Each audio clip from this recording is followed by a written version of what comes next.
Hello everyone, सभी को नमस्कार। तो देखिए, आप सभी लोगों के लिए एक इंपॉर्टेंट सूचना है कि मेरे भाई जो ये सिलेक्शन बैच था अपना लैब टेक्नीशियन का, सभी गवर्नमेंट एग्जाम के लिए यूजफुल था, जिसमें ऑफर चल रहा था। 3 दिन तक ऑफर था और इसको कई सारे बच्चों ने ज्वाइन किया।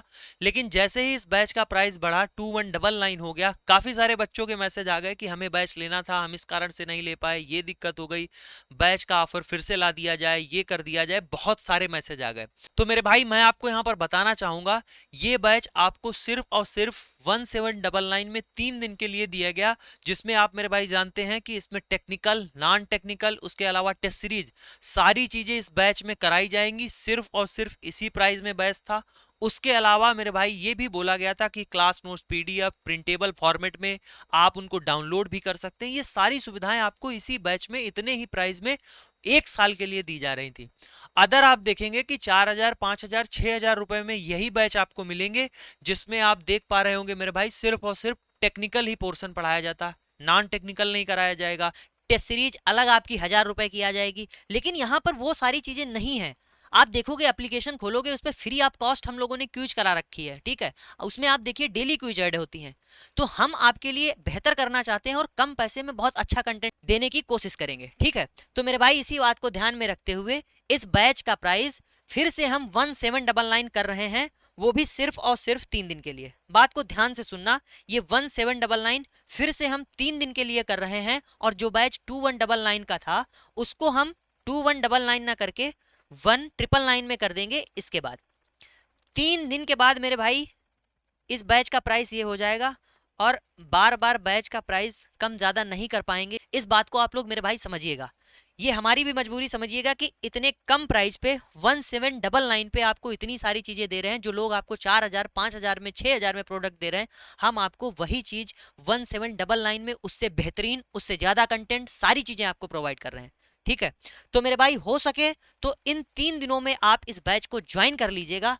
अब उसके लिए, इस ऑफर का लाभ उठाने के लिए आप कैसे उठा सकते हैं, तो सुनिएगा। प्ले स्टोर पे जाना, एजुकेशन मसाला ऐप को डाउनलोड करना। डाउनलोड करने के बाद में मेरे भाई रजिस्टर कर लेना, अपना नाम, नंबर, मोबाइल नंबर, ये सारी चीजें डालना। उसके बाद में वहां पर पैरामेडिकल सेलेक्ट कर लेना, ठीक है। यहां पर आपको दिखने लगेगा पैरामेडिकल। अगर बाई मिस्टेक आपका कॉम्पिटेटिव दिखने लगे तो यहीं पर टैप करके आप इसको पैरामेडिकल में चेंज कर लेना, ठीक। आप ऐसे होम पेज पर देखोगे, ऐसा आपको बैनर आ रहा होगा ये बैच का। या फिर आप मेरे भाई यहाँ पेड कोर्स में जाना। इस पेड कोर्स में जाओगे तो ये ऐसे बैच खुल जाएगा। ये बाई नाउ का ऑप्शन है, इस बाई नाउ पर आप टैप करना। बाई नाउ पर टैप करने के बाद ये देखो, एक अप्लाई कूपन लिखा हुआ है। ये अप्लाई कूपन पे आप EM10 डालना। यहाँ इस अप्लाई कूपन पे टैप करना, EM10 डालना, अप्लाई कर देना। आपका जो बैच का प्राइस है 1799 हो जाएगा, ठीक। 1799 हो जाएगा। ये मेरे भाई सिर्फ और सिर्फ 3 दिन के लिए है, आप इसको ज्वाइन कर लेना, ठीक है। उसके बाद मेरे भाई कोई पॉसिबिलिटी नहीं बनती है कि आपका बैच का प्राइस कम हो। उसके बाद यही प्राइस हो जाएगा बैच का, ठीक है। अगर आपको कोई दिक्कत आती है तो ये आपके सामने नंबर है 7521087397। इस नंबर पे आप व्हाट्सएप मैसेज, आप व्हाट्सएप कॉल कर सकते हैं। कोई भी दिक्कत हो यहाँ से जानकारी ले सकते हैं, ठीक है। तो अब मेरे भाई आपकी नॉन टेक्निकल की क्लास चलेगी। आप लोग कमेंट बॉक्स में कमेंट करके जरूर बताइएगा कि सर की क्लास कैसी लगी, और डेली आप लोग इस क्लास को जरूर करिएगा। नमस्कार दोस्तों, मैं विशाल भाई पटेल स्वागत करता हूं आप सभी का आपके अपने परिवार मनीष भाई पटेल पर। देखिए, हम लोग यहां पर नॉन टेक्निकल की क्लासेस शुरुआत कर रहे हैं, ठीक है। ये आपकी दूसरी क्लास होने वाली है। जैसा कि हमने बताया था, डेली शाम 9 बजे क्लास आपको प्रोवाइड करी जाती है। 135 डेज में आपकी नॉन टेक्निकल की क्लासेस रहती हैं, और 246 में जो आपकी टेक्निकल की जो क्लासेस हैं वो रहती हैं। यानी मंडे, वेडनेसडे और ये आपका फ्राइडे, इसमें जो है वो आपकी टेक्निकल, नॉन टेक्निकल की क्लासेस रहती हैं, ठीक है। तो आज हम लोग यहाँ पर दूसरी क्लास लेने वाले हैं। पहला क्वेश्चन आपके पास दे रखा है कि एक संख्या लिखी हुई है, इस संख्या में आपको क्या बताना है कि ये संख्या किससे डिविजिबल है, ठीक है। 3 से डिविजिबल है, या 9 से डिविजिबल है, या 4 से, या 11 से। तो नॉन टेक्निकल की हमने एक नंबर सिस्टम की क्लास ली थी, तो उसमें हमने आपको डिविजिबिलिटी के सारे जो रूल्स थे वो हमने बताए थे। कैसे किसी भी संख्या को आप चेक करोगे कि वो संख्या 2 से डिवाइड हो रही है या 4 से डिवाइड हो रही है। तो बहुत ही आसान आसान तरीके हमने आपको बताए थे कि आप चुटकियों में बता सकते हो संख्या डिविजिबल है कि नहीं है, ठीक है। तो अगर आपको याद होगा तो हमने आपको सिखाया था कि अगर कोई भी संख्या का आखिरी अंक, अगर 2 से भाग हो रहा है तो वो पूरी की पूरी संख्या 2 से भाग हो जाएगी। तो क्या ये संख्या यानी कि ये 8 जो है वो 2 से भाग हो रहा है? तो आप कहोगे हाँ 8 जो है वो 2 से भाग हो रहा है। इसका मतलब ये वाली जो हमारे पास संख्या है वो 2 से कट जाएगी, ये संख्या जो है वो 2 से कटेगी, ठीक है, 2 से कट जाएगी। अब क्या ऑप्शन में कहीं पर 2 दे रखा? नहीं, ऑप्शन वाले ही हमें चेक करने हैं, ठीक है। अब उसके बाद में देखो यहाँ पर ऑप्शन में 4 दे रखा है, तो 4 को हम चेक कर लेते हैं। भाई 4 को चेक कर लेते हैं, क्या ये संख्या 4 से कटेगी? तो 4 से किसी भी संख्या को अगर आपको 4 से चेक करना है तो पूरी संख्या में आप 4 का भाग नहीं लगाओगे, सिर्फ आखिरी के 2 अंकों को 4 से भाग करके देख लो। आखिरी के 2 अंक यानी 38 को हम 4 से भाग करेंगे तो ये आपका कितना हो जाएगा? 9 चौके 36। ये भाग नहीं जा रहा है, और ये भाग नहीं जा रहा है, इसका मतलब ये हुआ कि ये जो पूरी की पूरी संख्या है, हमने सिर्फ लास्ट के 2 ही अंकों को चेक किया, ठीक है। यही रूल होता है डिविजिबिलिटी रूल, कि आपको 4 से भाग करते समय पूरी संख्या को भाग नहीं करना है, लास्ट के 2 ही अंक को भाग कर लेना है। अगर भाग हो जाते हैं तो पूरी संख्या भाग, अगर नहीं हो पाते हैं तो वो भाग नहीं हो पाएगा, यानी ये संख्या 4 से नहीं कटेगी, ठीक है। अब ये तो 4 का रूल हो गया। अब उसके बाद में आगे बात करते हैं, यहाँ पर लिखा हुआ है 3 और 9। अगर किसी भी संख्या को 3 को चेक करना है, अगर किसी भी संख्या का हमें देखना है कि ये 3 से कट रही है कि नहीं कट रही है, तो संख्या के अंकों को जोड़ दिया जाता है, ठीक है। तो जैसे आप संख्या के अंकों को जोड़ोगे तो क्या हो जाएगा? 7 + 3 10, 8 18, 18 और 6 24, 24 और 3 27, 27 और 8 कितना हो जाएगा? 35, ठीक है। तो जो जोड़ है वो हमारे पास 35 आया है। अब जो जोड़ आया है, अब इस जोड़ को हम 3 से भाग करके देख लेंगे। तो जोड़ को जब आप 3 से भाग करोगे तो क्या ये भाग जा रहा है? तो आपने कहा नहीं, भाग नहीं जा रहा है, इसका मतलब है संख्या 3 से नहीं कटेगी, ठीक है। यही रूल आपका 9 में भी होता है कि जो भी आपका जोड़ आया है, जो भी आपके पास में जोड़ आया है 35, अब इसको हम लोग 9 से भाग करके देखेंगे तो क्या ये पूरा का पूरा भाग चला जाएगा? तो आपने कहा नहीं, भाग नहीं जाएगा। 9 चौके 36 यानी आपका माइनस का 1 शेषफल बच जाएगा, या फिर बोलें तो 8 शेषफल यहाँ पर बच रहा है, ठीक है। इसका मतलब है ये संख्या 9 से भी नहीं कटेगी। तो ये संख्या जब 3 ऑप्शन गलत हो गए तो चौथा आपके पास ऑटोमेटिक सही हो जाएगा, ये संख्या जो है वो 11 से कटेगी। अब जब डिविजिबिलिटी रूल आपको सारे के सारे पता होंगे तो आप इन क्वेश्चंस को चुटकियों में कर पाओगे, ठीक है। इन क्वेश्चंस को आप चुटकियों में कर सकते हो, ऐसी कोई बड़ी बात नहीं है। क्योंकि देखो 4 से भाग करना है और आपको सिर्फ एक ही अंक, 2 ही अंक में भाग करना था, ये तो आप माइंड में भी कर सकते हो, ठीक है। समझाने के लिए चीजें यहाँ पर लिखी गई हैं, वरना ये क्वेश्चन आप माइंड में भी कर सकते हो, लेकिन तब जब आपको सारे के सारे डिविजिबिलिटी रूल पता होंगे, ठीक है। इस क्लास के बाद में अगर आपने नंबर सिस्टम की डिविजिबिलिटी रूल वाली क्लास नहीं देखी है तो एक बार देख लेना, 10 से 20 मिनट में आपके सारे के सारे जो डाउट हैं वो खत्म हो जाएंगे, ठीक है। ये आगे बढ़ते हैं अगले क्वेश्चन पर। क्या दे रखा है? 28 लीटर दूध और पानी के एक मिश्रण में दूध और पानी का जो अनुपात है वो 5:2 है। यदि मिश्रण में 2 लीटर पानी मिला दिया जाता है तो दूध और पानी का जो अनुपात है वो क्या होगा? अब देखिए ध्यान से यहाँ पर इन क्वेश्चंस को अगर आप देखोगे तो बोला गया 28 लीटर दूध और पानी में 5:2 के अनुपात में दूध और पानी है। तो अगर आप यहाँ पर देखो 28 लीटर टोटल हमारे पास कंटेंट है, ठीक है। इसको जो है वो 5:2 के अनुपात में बांटना है, इसको 5:2 के अनुपात में बांटना है। कैसे बांटोगे? हमने एक बात आपको बताई थी कि जब भी आपको रेशियो दे रखा होता है, इस रेशियो को ब्रेक करना होता है। भाई रेशियो को अगर आपको हटाना है, रेशियो को अगर आपको हटाना है तो सीधा आप उसमें एक्स लगा दीजिए, ये 5 के साथ एक्स लगा दीजिए, इस 2 के साथ में भी एक्स लगा दीजिए। यानी 28 लीटर का जो आपके पास में पूरा दूध और पानी का मिश्रण है उसमें 5x जो है वो क्या है? 5x जो है वो आपका दूध है, ठीक है। ये मिल्क था और ये वाटर था। देखो दूध और पानी का जो अनुपात है वो 5:2 है, और ये अनुपात में दे रखा था, हमने इसको अलग अलग कर दिया x लगाकर, ठीक है। तो 5x आपके पास में दूध हो गया और 2x जो है वो पानी हो गया, ठीक। अब देखिए टोटल आपके पास में कितना था? 28 था, टोटल आपके पास में 28 था, यानी 5x दूध हो गया, 2x जो है वो पानी हो गया, टोटल आपके पास में कितना बन रहा है? 28 बन रहा है। जो दोनों को जोड़ देंगे 28 के बराबर कर देंगे तो 7x बराबर 28 हो जाएगा, x बराबर 28/7 हो गया, तो बराबर में 4 कर देंगे। बिल्कुल बेसिक से समझा रहे हैं, बिल्कुल छोटे बच्चे की तरीके से, ठीक है। तो x बराबर 4 हो गया। जैसे ही आपको यहाँ पर x बराबर 4 दिखेगा तो आप यहाँ पर x बराबर 4 पुट कर दोगे तो आपको ये मिल जाएगा 20 लीटर, और ये आपको जो है वो मिल जाएगा x बराबर यहाँ पर 4 पुट करोगे तो 2 × 4 यानी कि 8 लीटर। यानी यहाँ पर ये जो अनुपात दे रखा था उसको हमने लीटर में बना दिया है कि 28 लीटर का जो आपके पास में दूध और पानी का मिश्रण था उसमें 20 लीटर तो दूध है और 8 लीटर पानी है, ठीक। अब आगे बोला गया है कि यदि मिश्रण में 2 लीटर से पानी और मिला दिया जाए, मिश्रण में 2 लीटर और पानी मिला दिया जाए तो दूध और पानी का अनुपात क्या होगा? देखिए कितनी आसान सी बात वो पूछ रहा है कि ये जो मिश्रण 28 लीटर का था, इसमें आपने 2 लीटर पानी और मिला दिया। अब 28 लीटर में 20 लीटर तो आपके पास में दूध हो गया। करंट सिचुएशन की बात करो तो 20 लीटर तो आपके पास में दूध हो गया। और यही आपका मिल्क और वाटर का रेशियो पूछा गया था। दूध तो पहले भी जितना था आज भी उतना ही रहेगा, क्योंकि आप उसमें पानी मिला रहे हो। दूध की क्वांटिटी तो फिक्स रहेगी ना भाई, दूध की क्वांटिटी तो फिक्स रहेगी, लेकिन जो पानी पहले 8 लीटर था अब पानी बढ़ जाएगा। क्यों? क्योंकि अब आपने 2 लीटर पानी और मिला दिया है, तो अब आपके पास में पानी जो है वो 10 लीटर हो जाएगा। 20 और 10 का अनुपात निकाल देंगे तो आपके पास में 2:1 आ जाएगा, 2:1। ठीक है, डी वाला जो ऑप्शन है वो करेक्ट हो गया।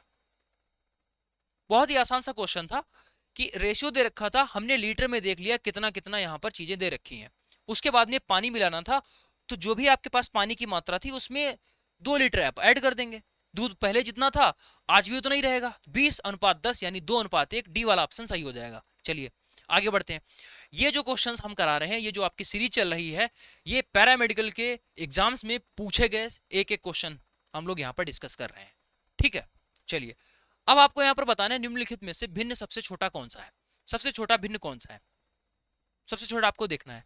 तो बेसिकली आप यहाँ पर बहुत सारी टेक्निक्स होती हैं इनको सॉल्व करने की, लेकिन एसएससी के पैटर्न पर हम लोग यहाँ पर नहीं जाएंगे, ज़्यादा आपको सीखने की आवश्यकता नहीं है। सीधा यहाँ पर सिंपल क्वेश्चंस ही आते हैं। जहाँ तक हमने क्वेश्चंस को सॉल्व किया है, पिछले पेपर हमने उठाकर देखे हैं, सिंपल ही क्वेश्चन पूछते हैं, डायरेक्टली आप भाग कर दीजिए, ज़्यादा यहाँ पर ट्रिक के चक्कर में मत पड़िए। अगर आप ए ऑप्शन में देखोगे तो ये क्या लिखा हुआ है, 13/16, 13/16। अगर आप इसको भाग करोगे तो 16 × 7 = 112, 16 × 8 = 128, यानी ये लगभग 0.8 जाएगा। ये आपका 0.8 दे रखा है। अब यहाँ पर देखो 17/21 है, तो 21 × 6 = 126, 21 × 3 = 144, 21 × 8 = 168, ये भी आपका लगभग 0.8 दे रखा है, 0.8। अब इसको अगर आप भाग करोगे तो 19/5 ये आपका 95, 19 × 6 = 114, 0.6 दे रखा है। और यहाँ पर देखोगे तो 8 × 8 = 64, 0.8 दे रखा है। क्लियरली आपको दिख रहा है सभी ये 0.8 है और ये आपका 0.6 है, तो सबसे छोटा कौन सा हो जाएगा, बी वाला जो ऑप्शन है वो सही हो जाएगा। ठीक है, ये तो आसान था कि इसमें थोड़ी सी आपको भाग करनी है। अगर टेबल आपको पता है तो चीजें काफी आसान हो जाएंगी। ठीक है, पढ़ा अगर आपको आता है तो थोड़ा जल्दी क्वेश्चन सॉल्व हो जाएगा। ठीक, चलिए आगे देखिए क्या क्वेश्चन लिखा हुआ है। एक आदमी ने एक पुराना स्कूटर 6,000 रुपए में खरीदा और उसकी मरम्मत पर 500 रुपए खर्च कर दिए और उसने 7,020 रुपए में इसको बेच दिया, तो आपको बताना है हिज गेन परसेंटेज इज, तो उसका आपको यहां पर बढ़ा प्रतिशत यानी प्रतिशत लाभ उसने पूछा है। प्रतिशत लाभ, प्रतिशत लाभ, तो प्रतिशत लाभ के लिए आपको जस्ट फार्मूला पता हो। प्रतिशत लाभ का जो फार्मूला है वो आपके पास में होता है कि अगर किसी भी संख्या को आपका प्रतिशत लाभ निकालना है तो सबसे पहले आप लाभ कितना हुआ है रुपए में वो लिखेंगे, लाभ गुणा 100 बटे में क्रय मूल्य, ये फार्मूला होता है। अगर यहीं पर हानि पूछ रहा होता प्रतिशत हानि, तो हम यहाँ पर प्रतिशत हानि के लिए क्या फार्मूला लिखते, कितनी हानि हुई है रुपयों में गुणा 100 बटे क्रय मूल्य। ठीक है, वो फार्मूला आपका सेम ही रहेगा, चाहे लाभ की बात करो चाहे हानि की बात करो। लाभ है तो लाभ यहाँ लिखेंगे, हानि है तो यहाँ पर हानि लिख देंगे। ठीक, बाकी सेम रहेगा। चलिए अब फार्मूले के हिसाब से हमें सबसे पहले कितना रुपयों में लाभ हुआ है वो निकालना है। ठीक है, वो कैसे निकालोगे, देखिए एक कॉमन सी बात है। अगर इस क्वेश्चन से हटकर सोचा जाए कि हमने एक पेन खरीदा 10 रुपए का, 10 रुपए का सपोज हमने उस पेन खरीदा, या मान लेते हैं कि पेन का जो कैप था, या ऐसे समझते हैं 10 रुपए का हमने पेन खरीदा, ठीक है, उसकी रिफिल खत्म हो गई या रिफिल खो गई, कुछ भी हुआ, तो हमने क्या किया, उसमें 3 रुपए की रिफिल फिर से डला ली। ठीक है, 10 रुपए का हमने पेन लिया, 10 रुपए का हमने पेन लिया, उसमें हमने क्या किया, 3 रुपए की रिफिल डला ली। ठीक, अब हमने क्या कर दिया, इसको 15 रुपए का बेच दिया किसी भी बच्चे को। 10 का हमने खरीदा था, लेकिन हमने उसमें से रिफिल है वो 3 रुपए की डलाई। इसका मतलब ये हुआ कि हमने 13 रुपए खत्म किए। जो खरीदा था एंड इस पर जो इन्वेस्ट किया वो सब कुछ जो है वो हमारा क्रय मूल्य होता है, सब कुछ क्रय मूल्य होता है। यानी 13 रुपए हमने यहाँ पर खत्म किए, इस पर हमने 13 रुपए खत्म किए और इसको हमने 15 में बेचा। ठीक है, तो जितना भी आप इसकी मरम्मत में खत्म करोगे या इसमें कुछ और भी इन्वेस्ट करोगे या मॉडिफाई करोगे, कुछ भी करोगे, वो सब कुछ आपका क्रय मूल्य में ही जुड़ जाता है। ठीक है, अब ये बात अगर आपको समझ में आई है, तो उसने 6,000 रुपए का स्कूटर खरीदा था, तो अगर हम लोग यहाँ पर क्रैमुल यानी सीपी की बात करें तो 6000 का तो उसने खरीदा था, अच्छी बात है, लेकिन ये सीपी नहीं होगा क्योंकि उसने 500 रुपया उसकी मरम्मत पर खत्म कर दिए। जैसे कोई स्कूटर खरीदता है, आप उस पर पेंट करके उसको अच्छा कर रहे हो, या फिर उसमें कोई प्रॉब्लम थी उसको आप फिक्स कर रहे हो, तो उसमें आपका इन्वेस्टमेंट हुआ है, तो वो आपका क्रय मूल्य में ही जाता है। ठीक है, तो ये 500 रुपये इसमें ऐड हो जाएगा। अब ये क्रय मूल्य आपका बनेगा कितना, 6500। अब 6500 रुपया आपने किसी भी चीज को खरीदने में लगा दिए, ठीक है, और उसको आपने बेचा है एसपी, बेच रहे हो 7020 रुपए में। तो आप सीधा फार्मूला पर मत जाइए, सीधा आप ऐसे सोचिए अपने दिमाग से, हम 10 रुपए की चीज ले रहे हैं और 15 रुपए में उसको बेच रहे हैं, तो हमें 5 रुपए का फायदा हुआ ना। 10 का खरीदा, 15 का बेच दिया, तो 5 का फायदा हुआ, यानी हमने 15 में से 10 को घटाया है, तभी तो 5 आया है। वही काम यहां पर भी करना है। आपने 7020 रुपए में इसको बेचा है, और कितना आपने अपनी जेब से लगाया था, 6500 लगाया था। तो अब आप देख लो आपकी जेब में कितना एक्स्ट्रा आया, कितना यहाँ पर एक्स्ट्रा आया। तो आपने कहा भाई इसको घटा लेंगे, ये 0 हो गया, यहाँ पर आपके पास में 2 हो गया, और ये 5 हो गया, 520। क्या हमारे पास 520 रुपये एक्स्ट्रा आया? तो आपने कहा हाँ जी बिल्कुल आया। यही हमारे पास में क्या हो जाता है, प्रॉफिट। यही प्रॉफिट यानी कि लाभ हो गया, यही लाभ हो गया, यही क्या हो गया, लाभ, 520। ठीक, 520। अब हमने जैसा कि आपको बताया था कि हमें चाहिए था प्रतिशत लाभ, तो प्रतिशत लाभ के लिए फॉर्मूले में क्या है, लाभ है। लाभ हमारे पास आ चुका है, यहां पर वैल्यू पुट करेंगे, 520 गुणा 100 बटे, बटे में हमें चाहिए क्रय मूल्य, और क्रय मूल्य यानी सीपी होता है, वो कितना निकाला है, 6500 बटे में 6500। ठीक है, इसको कट कर लेंगे तो हमारे पास में आंसर जो है वो आ जाएगा। ये 0 से 0 खत्म। ठीक है, उसके बाद में 13 चौके 52 और 13 पचे 65, 5 से इसको कट करोगे तो आपके पास में 8 हो जाएगा, बराबर 8%। तो इसको जो लाभ हुआ है वो 8% का हुआ है, सी वाला जो ऑप्शन है वो करेक्ट हो जाएगा। ऐसा ही सेम क्वेश्चन आपको एग्जाम में दिखेगा, मरम्मत करने वाले को दिया जाएगा तो उसको सीपी में ऐड कर देंगे, क्रय मूल्य में उसको मिला देंगे। ठीक, चलिए, गेहूं की एक कीमत में 16% की गिरावट आती है, गेहूं की कीमत में 16% की गिरावट आती है, और एक व्यक्ति अपने गेहूं की खपत में कितने प्रतिशत की वृद्धि करे ताकि उसका जो बजट है वो ना बदले। ठीक है, बजट जो है वो कुल बजट में बदलाव ना हो, बदलाव ना हो। ऐसे एक बात समझो, यहां पर क्या बोल रहा है। ठीक है, ये खपत का मतलब यह होता है कंजप्शन, यानी कि वो कितना खर्च कर रहा है। कंजप्शन का मतलब है वो किसी भी चीज का आप कितना कंज्यूम कर रहे हो, कितना उसको यूज कर रहे हो। ठीक है, अब एक बात समझो, जैसे कीमत जो है घट जाती है, कीमत घट जाती है, ऐसा समझो जैसे 100 रुपए का आपको 1 लीटर तेल मिलता है। जैसे आप बाइक में तेल डलाने जाते हो तो 100 रुपए में आप 1 लीटर डला लेते हो। ठीक है, 100 रुपए में 1 लीटर मिल जाता है। अब ऐसा हुआ कि आपको 500 रुपए मिले घर से, आपने भाई 500 रुपए आपको मिले। अब 500 रुपया मिले तो आप सीधा पेट्रोल टंकी पर गए और आपने देखा कि हमारी बाइक में 5 लीटर तेल आ गया है। बिल्कुल आ जाएगा भाई, ऐसा एग्जांपल ले रहे हैं ताकि आपको चीजों को कनेक्ट कर पाओ। ठीक है, हमें पता है मैथ आपको कम समझ में आता है, चीजें कम समझ में आती है, लेकिन जब आप रिलेवेंट चीजों को देखोगे तो आपको जो क्वेश्चन की लैंग्वेज है उसको अच्छी तरीके से समझ पाओगे। ठीक है, सोल्यूशन तो 1 सेकंड में ही आपका हो जाएगा, ऐसी कोई दिक्कत वाली बात नहीं, लेकिन लैंग्वेज क्या बोल रहा है वो आपको समझना जरूरी है, तभी आप क्वेश्चन को टैकल कर पाओगे। अब यहाँ पर देखो 100 रुपये मान लेते हैं पेट्रोल आपका चल रहा है, पेट्रोल का जो प्राइस है वो 100 रुपये चल रही है। अब 500 रुपये आप घर से लेकर गए, ठीक है, तो क्या हुआ कि आपने आपकी टंकी में 5 लीटर का तेल आ गया। ठीक, लेकिन ऐसा हो जाए कि जो एकदम से सरकार ने आकर बोल दिया कि आपसे भाई 50 रुपए में, 50 रुपए में अब आपको 1 लीटर तेल मिलेगा। भाई तो गवर्नमेंट के हाथ में है, वो प्राइस कितना भी कर सकता है। ठीक है, तो 50 रुपए में अगर उसने आखिर अनाउंस कर दिया, अब 500 ही रुपए अगर आप लेकर जाओगे, अगर आप 500 ही रुपए लेकर जाओगे तो आपको कितना लीटर तेल मिल जाएगा भाई, आप सोचो, क्योंकि ये आपसे रिलेटेड ही क्वेश्चन है। ठीक है, ये क्वेश्चन नहीं है, ये तो ये दैनिक चीजें हो गई ना, डेली लाइफ वाली। तो अब आपको 10 लीटर तेल मिलेगा भाई, 10 लीटर, क्योंकि 50 रुपए लीटर तेल हो गया है और 500 रुपए अगर आप लेकर गए हो तो ये 10 लीटर आपको तेल मिल जाएगा उतने ही रुपए में। पहले भी आप 500 रुपए लेकर गए थे और अब भी आप 500 ही रुपए लेकर गए हो। ठीक है, अब इस पूरी कहानी को समझो, उसमें क्या बोला गया है, क्वेश्चन पर आते हैं। क्वेश्चन में बोला गया है गेहूं की कीमत में 16% की क्या हुई है, गिरावट आई है। यानी जो गेहूं की कीमत है वो डाउन हो गई है, जो पेट्रोल की कीमत थी वो डाउन हुई है, पेट्रोल की कीमत क्या हो गई है, डाउन हुई है, ठीक है। उसके बाद बोला गया एक व्यक्ति अपने खपत में, यानी वो कितना कंज्यूम कर रहा है, आप कितना तेल डलवा रहे हो, आप पेट्रोल में कितना तेल खर्च करते हो, ठीक है, कितनी वृद्धि कर सकता है ताकि उसका जो कुल बजट है वो ना बदले। बजट आपके पापा ने आपको 500 रुपए का नोट दिया, वो फिक्स है कि वो 500 ही देंगे। अब वो तो सरकार की मेहरबानी थी कि उसने जो है प्राइस कम कर दिया, दैट्स वाई आप ज्यादा तेल डलवा पाए।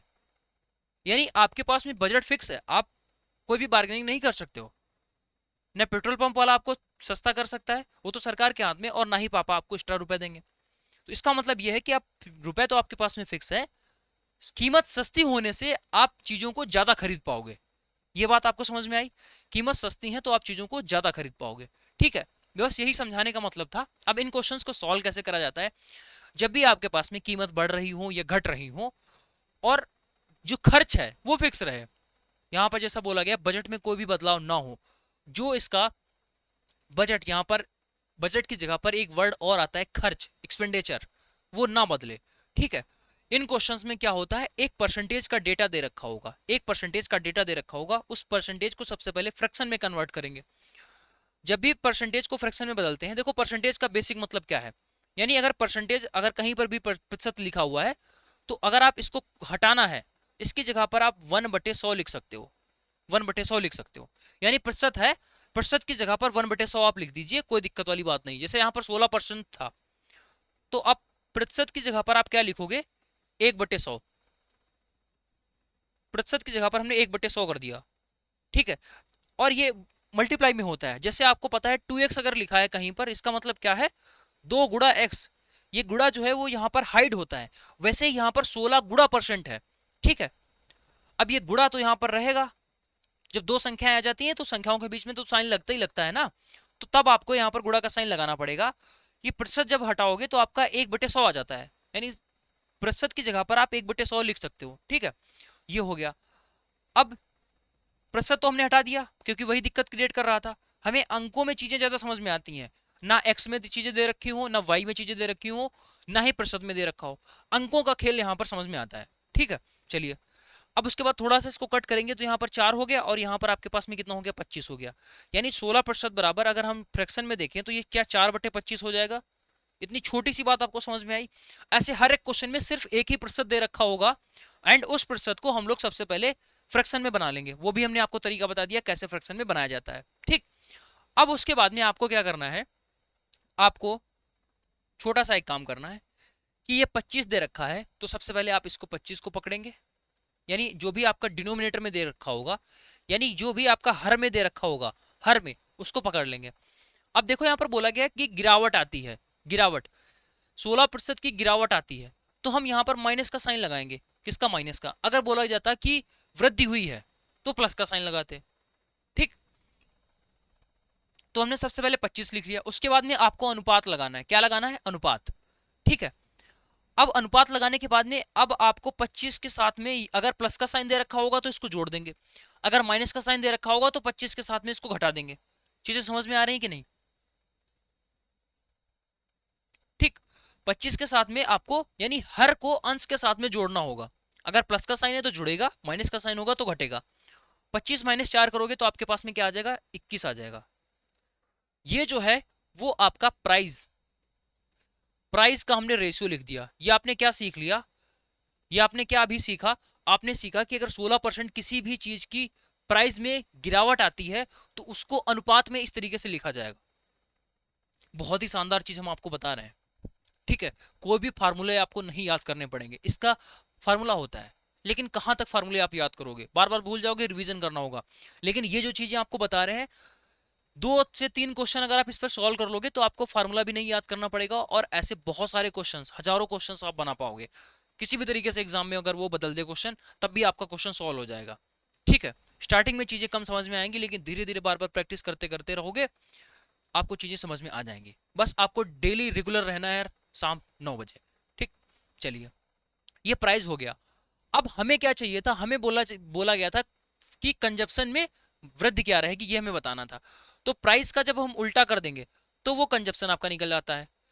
प्राइस का उल्टा कर देंगे, यानी 25:21 था तो 21:25 कर दो, ये कंजप्शन का रेशियो आ जाएगा, क्वेश्चन खत्म। बस प्राइस का अगर आपके पास अनुपात आ गया है तो जस्ट उल्टा कर देंगे, तो वो खपत यानी कि कंजप्शन का जो रेशियो है वो आ जाएगा। तो रेशियो नहीं पूछा गया था, हमसे पूछा गया था कि इसमें कितनी प्रतिशत में वृद्धि करे, ये निकालना था।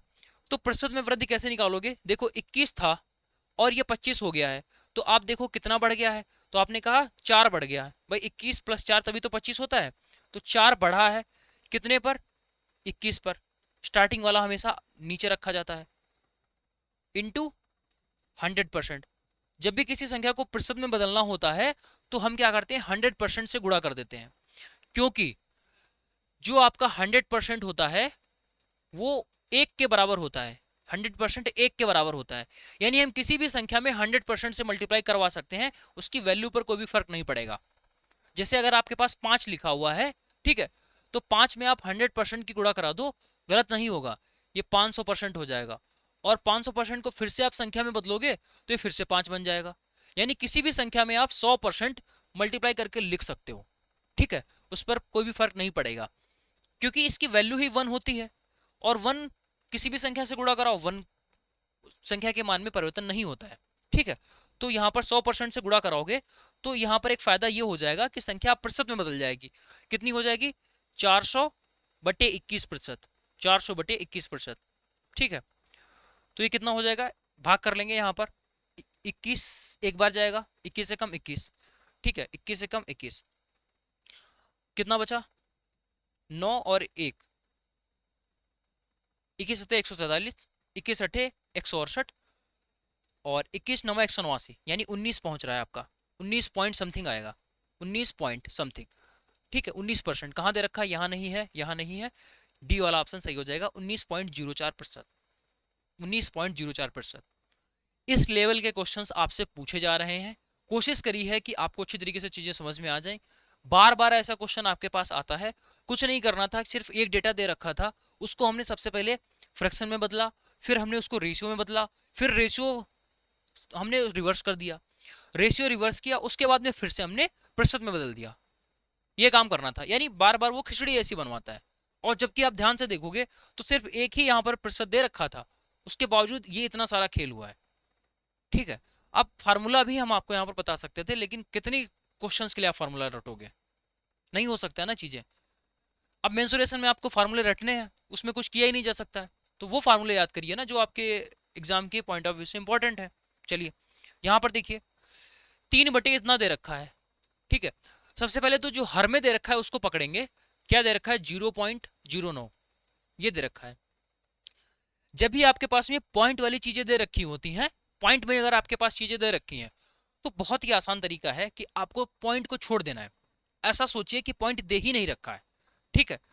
अब अगर पॉइंट को आप पूरी तरीके से इग्नोर कर दोगे तो सिर्फ आपको 9 दिखेगा, और 9 के हिसाब से जो रूट के बाहर आएगा वो क्या, 3 आएगा, ठीक।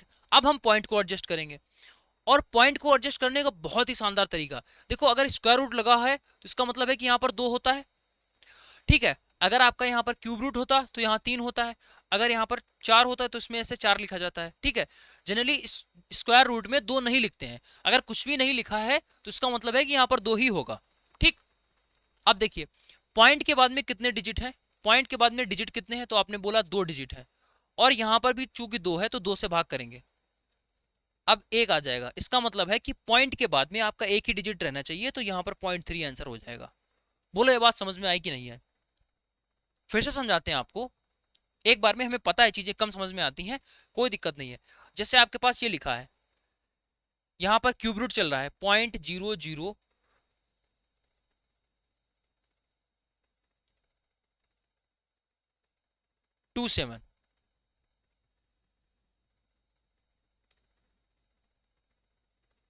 ठीक। तो हमने अभी आपको क्या बताया, सबसे पहले आपको क्या करना है, सबसे पहले पॉइंट को तो बिल्कुल भूल ही जाना है। जैसे ही आप पॉइंट को भूल जाओगे तो आपको क्या संख्या दिखेगी, 27 दिखेगा, और 27 के पहले क्यूब रूट लगा हुआ है, क्यूब रूट है तो 27 का क्यूब रूट क्या होता है, तो आप बोलोगे 3 होता है। 27 का क्यूब रूट कितना होता है, 3 होता है। अगर स्क्वायर रूट होता तो हम स्क्वायर रूट निकालते, जैसा ऊपर दे रखा था। क्यूब रूट है तो हम क्यूब रूट निकालेंगे, और सबसे पहले पॉइंट को हम इग्नोर कर देंगे, सीधा सीधा हम यहाँ पर नंबर हमने लिख दिया। अब पॉइंट गिनेंगे कि भाई पॉइंट के बाद में कितने डिजिट हैं, तो आपने कहा 1 2 3 4 5 6 डिजिट हैं, तो 6 लिख लेंगे। और यहाँ पर कितना था 3, तो 3 से भाग कर देंगे, जैसा हमने ऊपर किया था। पॉइंट के बाद में कितने डिजिट थे, 2 थे, तो हमने 2 लिख लिया। और यहाँ पर जो 2 था तो उससे 2 से हमने भाग कर दिया। पॉइंट के बाद कितने डिजिट थे हमने लिख लिया, यहाँ 3 है तो 3 से भाग कर दिया। 3 से भाग करने पर आपके पास 2 आ रहा है, इसका मतलब है पॉइंट के बाद में सिर्फ 2 ही डिजिट रहेंगे। तो हमें पॉइंट यहाँ पर फिट करना है और उसके बाद में 2 डिजिट बनाने हैं, तो एक जीरो चिपका देंगे, पॉइंट के बाद में 2 डिजिट बन गए। ऊपर क्या था कि हमारे पास भाग करने पर 1 आया था, इसका मतलब है कि पॉइंट ऐसी जगह रखना है कि पॉइंट के बाद में सिर्फ एक ही अंक बचे, तो पॉइंट हमने यहाँ पर रख दिया था। Is that clear? अब की बार ऐसा क्वेश्चन आएगा तो आप बिल्कुल नहीं फंसोगे, ठीक है। चलिए ट्राई करते हैं भाई एक बार।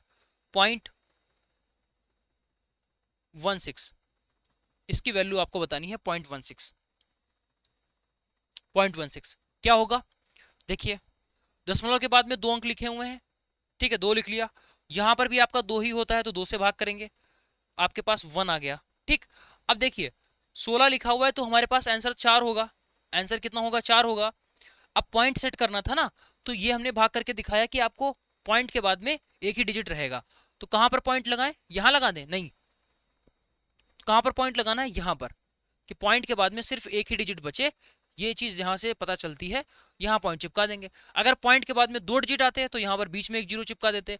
अगर पॉइंट के बाद में 3 डिजिट आते तो पॉइंट इस तरीके से लगता कि 1 2 3 डिजिट बचते, ठीक है। तो यहां पर 0.4 इसका आंसर हो जाएगा। चलिए ये चीज आपको अगर क्लियर हो गई है तो अब हम क्वेश्चन भी सॉल्व कर लेते हैं थोड़ा सा।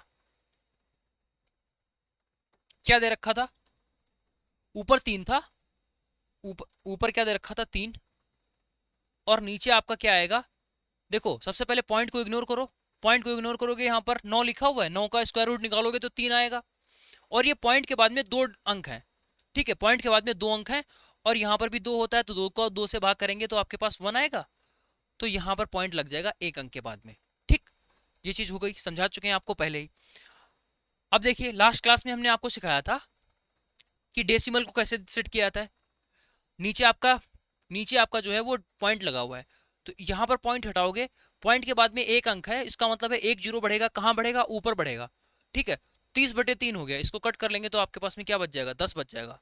10 डी वाला जो ऑप्शन है वो करेक्ट हो गया। नेक्स्ट देखिए, धारा के अनुकूल एक आदमी तैरता है, ठीक है, और धारा के प्रतिकूल भी तैरता है, स्पीड दे रखी है। तो आपको बताना था कि शांत जल में उसकी चाल कितनी होगी। 2 तरीके के क्वेश्चन बनते हैं। अगर आपसे शांत जल में चाल पूछे, शांत जल में आदमी की चाल, मैन स्पीड, या फिर आपसे धारा की भी चाल पूछ सकता है, धारा की चाल। 2 क्वेश्चन आपसे यहां पर बनते हैं, सिर्फ 2, ठीक। ये पहला क्वेश्चन बनेगा और ये दूसरा क्वेश्चन बनेगा। तो आपको सिर्फ इतना याद रखना है कि अगर हम जोड़कर दोनों को आधा कर देंगे, दोनों को जोड़कर आधा कर देंगे तो हमारे पास मैन की स्पीड निकल कर आ जाएगी। अगर हम दोनों को घटाकर आधा कर देंगे तो हमारे पास धारा की स्पीड निकल कर आ जाएगी, ठीक है। ये 15 दे रखा था, ये 9 दे रखा था, जोड़कर आधा कर देंगे तो हमारे पास मैन की स्पीड आ जाएगी, घटाकर आधा कर देंगे तो हमारे पास धारा की स्पीड आ जाएगी। कितना हो गया, 24/2 कितना, 12।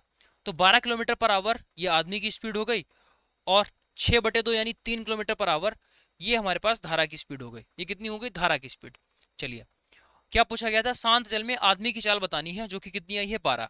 डी वाला जो ऑप्शन है वो करेक्ट हो गया।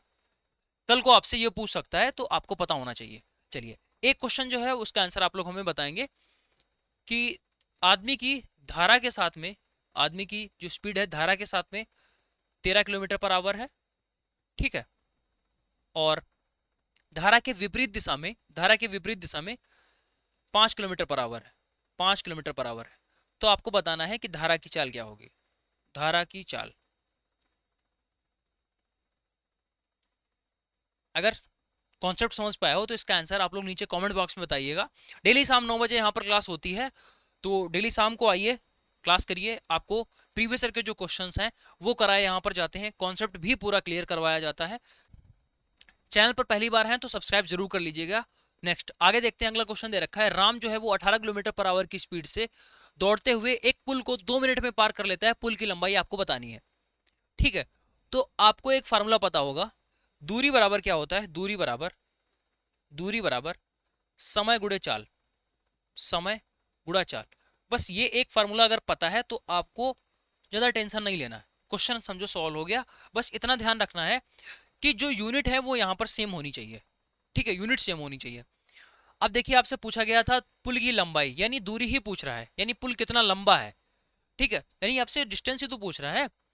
तो और दे क्या रखा है, समय क्या दे रखा है, बिल्कुल दे रखा है, 2 मिनट दे रखा है, 2 मिनट। ठीक है, और स्पीड भी दे रखा है 18 kilometre per hour into 18 kilometre per hour. जैसे ही 18 गुणा 36 करोगे आपको कहीं पर ऑप्शन नहीं दिखेगा। क्यों नहीं दिखेगा, क्योंकि आपने ध्यान से क्वेश्चन को नहीं पढ़ा है। यहां पर स्पीड जो दे रखी थी वो किलोमीटर पर आवर में दे रखी थी, किलोमीटर प्रति घंटा में दे रखी थी, और जो समय दे रखा है वो यहाँ पर मिनट में दे रखा है। इसका मतलब ये हो गया कि यहाँ पर आपको जो मिनट है उसको भी घंटे में बनाना पड़ेगा।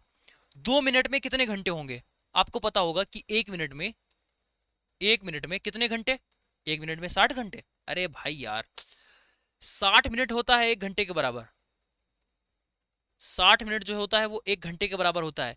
तो 1 मिनट में कितने घंटे, 1 मिनट में 1/60 घंटा, 1 मिनट में 1/60 घंटा। तो 2 मिनट में कितने घंटे, 2 मिनट में कितने घंटे, 2 से गुणा करा दो 1/60 में, ये आपका समय निकलेगा। जो 2 मिनट लिखा है वो आपका ये जो है घंटे में समय आ गया। ये 2 ही मिनट लिखा हुआ है लेकिन किसमें है, घंटे में है। ठीक है, बस अब इसको सॉल्व कर लेंगे, आपके पास जो आंसर है वो आ जाएगा। यूनिट सेम होना चाहिए ना, तो इसको कट करोगे तो आपके पास में ये 30 हो गया, और यहाँ पर 6 3 18 और 6 पंचे 30, 3/5 यानी कि 0.6 कितना हो गया, 0.6। ये किस में आएगा, किलोमीटर में आएगा। किसमें, किलोमीटर, क्योंकि स्पीड जो दे रखी थी वो किलोमीटर में दे रखी थी, तो डिस्टेंस भी जो आएगी वो किलोमीटर में ही आएगी। 0.6 जो है वो इसका आंसर हो जाएगा, बी वाला ऑप्शन करेक्ट हो गया। ठीक है, और ये हमने क्वेश्चन आप लोगों के लिए दिया था, आई होप आप लोग इसका आंसर बताओगे।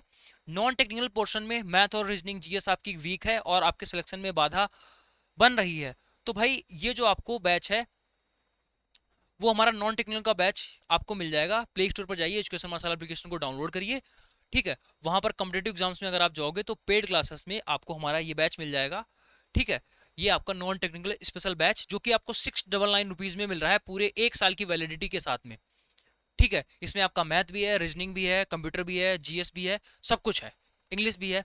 ठीक है, और अगर आपको लैब टेक्नीशियन का बैच चाहिए, सिलेक्शन बैच, तो जैसे ही आप लैब टेक्नीशियन का बैच लेते हो तो वहां पर आपको ये बैच सिर्फ और सिर्फ 1800 रुपए का मिल रहा है। ठीक है, सिर्फ और सिर्फ 1800 का आपको क्वालिटी कंटेंट मिल रहा है। इतना सस्ता कहीं पर भी बैच आपको नहीं मिलेगा। ठीक है, बहुत सारी चीजें हुई हैं तब जाकर इस प्राइस को यहाँ पर कम किया गया है, और इस सिलेक्शन बैच में आपको ये टेक्निकल वाला बैच मिल जाएगा। ठीक है, ये सिलेक्शन बैच आपका कंप्लीट बैच है, इसमें सब कुछ है, टेक्निकल पोर्शन भी है, नॉन टेक्निकल भी है, टेस्ट सीरीज भी है। ठीक है, एवरीथिंग सब कुछ आपको इसमें मिलने वाला है। तो आप अगर दोनों कोर्सेज चाहिए तो उसके लिए आप इस पर जाइए। अगर आप सिर्फ और सिर्फ टेक्निकल नॉन टेक्निकल चाहते हो तो उसके लिए आप इस बैच पर जा सकते हो, जिसका प्राइस 699 रुपीज़ है। ठीक है, तो हमारे हिसाब से आप इस बैच में एनरोल करिए तो आपको सारी चीज़ें यहाँ पर कवर हो जाएंगी। क्लास कैसे लगी कमेंट बॉक्स में जरूर बताइएगा। जो क्वेश्चन पूछा गया उसका आंसर भी आप लोग हमें कमेंट बॉक्स में बताएंगे। ठीक है, तो मिलते हैं नेक्स्ट क्लास में, तब तक के लिए जय हिंद, ख्याल रखिएगा। क्वेश्चन का आंसर कमेंट करके बताइएगा, सब्सक्राइब कर लीजिएगा, और मिलते हैं नेक्स्ट क्लास में।